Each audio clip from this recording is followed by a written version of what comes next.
Good day to you all. I hope everybody's having a nice weekend so far. It's Saturday. It's actually a dry day here in Oregon, which is kind of nice. The sun was actually out and shining yesterday. It's actually a nice early spring day. I have not gotten a whole lot of painting done this week, but I did finish up my 1/16 scale medieval knight made by Miniart, and I kind of just wanted to show it to you and go over some of the fine points of putting this thing together. So I thought I'd give it a shot and show you guys what I've done. So let's see if we can get it in the shot here. So here it is. It's all finished.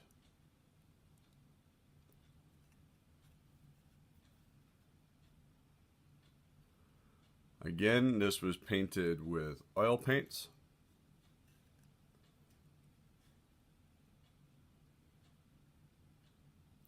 Hoping you guys can actually see some of the detail and things like that.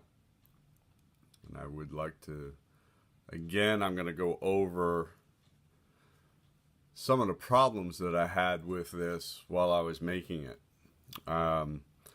First of all, there are barely any instructions in the box at all, other than a full-size picture and numbers saying what part goes where, but not how to put it together. There are a lot of miscastings with this.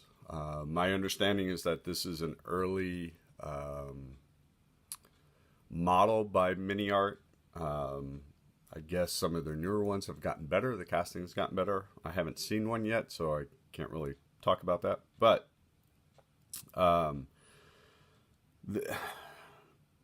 putting this thing together was a nightmare. There were huge gaps that I had to end up filling with a lot of putty. And I ended up using this stuff to fill the gaps and be able to sand it down and get it to the way I needed it.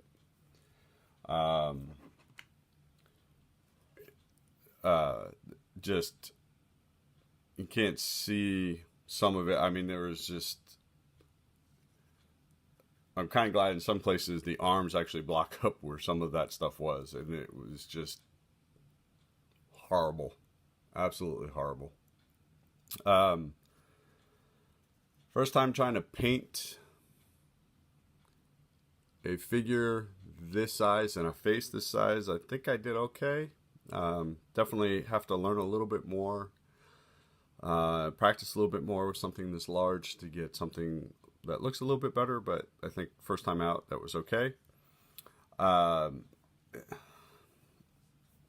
Just some of the design flaws with this. The hands are two pieces and they don't go together very well. What looks like flashing on the inside of the palm was actually the palm itself. And attaching it to the forearm, there was no peg to put the two pieces of the hand together. So you just kind of put it together and then glue it to the forearm. And you can actually see someplace where I actually missed a gap. And I missed that gap because as I was attempting to put the arm on, the hand fell off.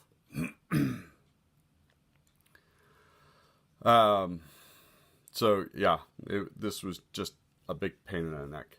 Hopefully you can get some close-ups here of some of the other things that I did here. Yeah, I would not recommend this model to anyone. Just a poor model. I'm sorry. And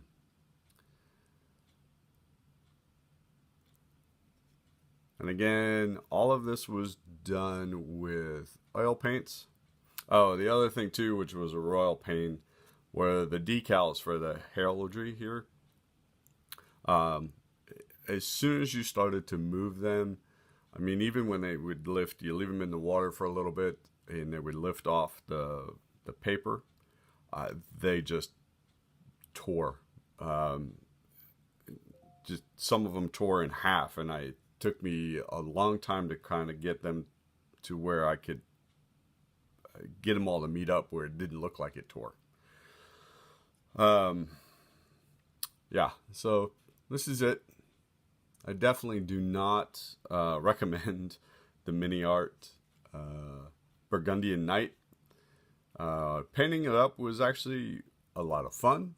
It was a great way to experiment with the oil paints and how to go about using glazing techniques and other things that I've picked up, especially from Vermilion Hue. If you have not seen his channel, please go check him out. He's excellent at painting and describing how color and color theory work. But I do like how I was able to get the dark colored armor. All this was all done with oil paints. I think that turned out pretty well. The gold on here, I ended up using this AK True Metal. This worked out really, really well. I liked how that turned out. This was easy. It's the best gold color paint I have seen. This just went on so well.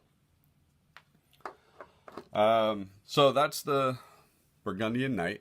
Now, just to show you the type of masochist that I actually am, my wife for Christmas got me another Miniart figure. This time it is a French Musketeer. So I'm currently in the process of putting this guy together. Again, the same scale, 1/16. Just to give you an idea, so it gave you two different faces to use, and you'll notice that what you did was you put the back of the head together along with the neck, and then you had a face, one of two faces you could pick, and then you put that on. Well, the casting is so misshapen that there was almost no chin, so I actually had to make a chin for this. And the guy's hair comes like this. So now I have to put this on,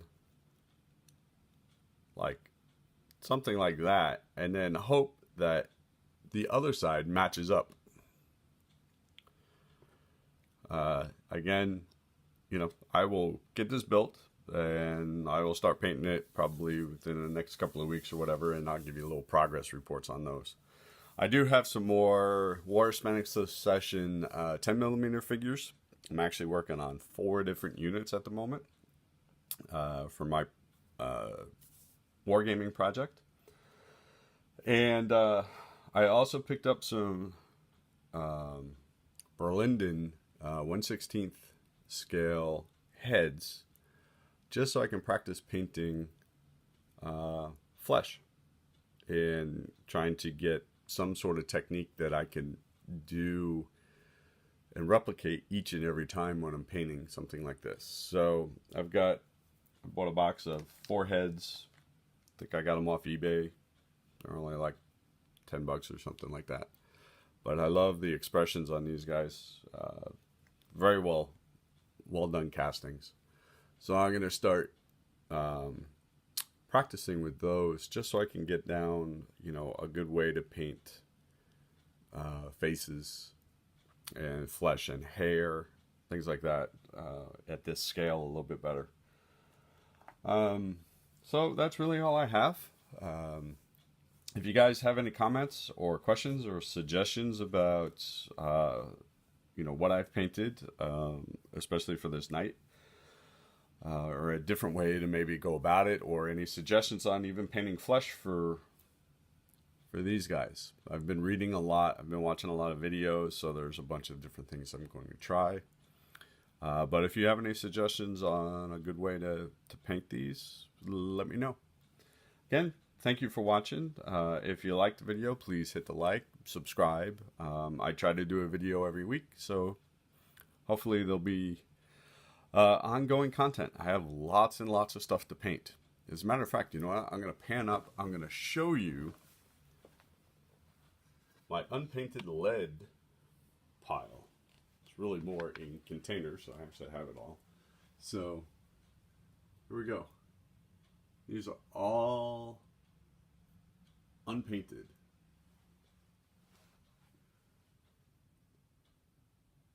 Obviously a lot of 10mm stuff because that's the scale that I like.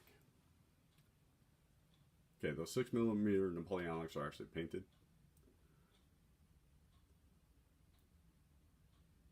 But that's it. And then, you know, all my board games and stuff. Oh, and to add to the analog painting challenge, I'm going to do 32 28mm Bavarian Napoleonic infantry. So I got them all primed, and I'll start painting those as soon as I figure out what colors their uniform should be. So, just to say so long. Oops. Sorry, guys. See you guys. Have fun. Enjoy your weekend. Bye.